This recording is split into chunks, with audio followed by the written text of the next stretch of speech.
We're getting closer to the peak of hurricane season, and the National Weather Service is operating with a less experienced workforce and with gaps in some of the data forecasters rely on. Last year, the National Weather Service eliminated about 15% of its workforce as part of sweeping job cuts under the Trump administration. Some offices had to reduce weather balloon launches, limiting the atmospheric data used to help build forecasts.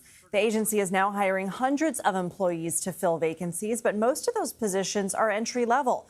Meteorologists warn that the loss of experienced staff combined with gaps in data could reduce forecast accuracy and make it more difficult to warn people ahead of dangerous weather.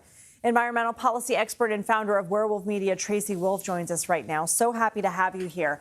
So how much does the loss of inexperienced meteorologists affect the accuracy and confidence of forecasts? Listen, Lindsay, I think it's worth taking a step back here because everything you said is true, right? If you don't have experienced people in experienced jobs, there might be some deficiencies there. The reality is before the Trump administration even came back into office in 2025, the National Weather Service was already operating at a deficit. They were looking to already hire back in 2024, 400 people. So then Trump comes in, Doge comes in, they end up eliminating 600 additional positions. Many of those people who are career service employees with decades of experience, 100 of those employees were probationary employees. Those are people that were in their first year contracts who were brought in to help learn the ropes from those more experienced people, and now they've lost their jobs. So the reality is, yes, the National Weather Service was operating understaffed. That was starting to impact what they were doing. And so a year ago, the Trump administration went ahead and said, listen, let's hire 450 people back. What's interesting here is some of those people that they have started to hire back were some of those fired probationary employees. So yes, they are some of those entry-level meteorologists. But let's be fair here. You cannot just check a few boxes and apply to be a meteorologist. This is a highly skilled profession.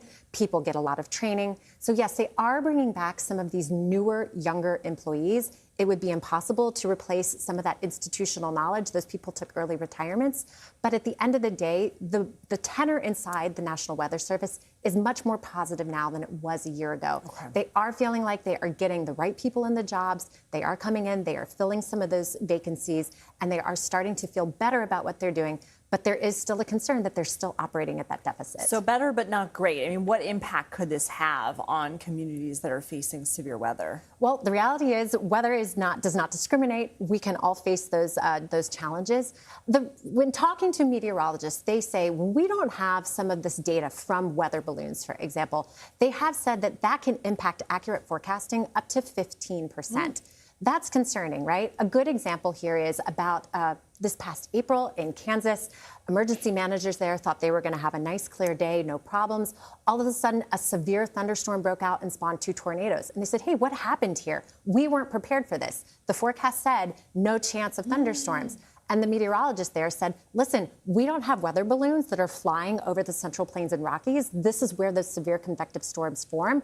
And we weren't prepared because we didn't have the right data to accurately forecast it. So that's an example of a real world application when we aren't getting the data that we need. Appreciate all the info, Tracy Wholf. Thank you.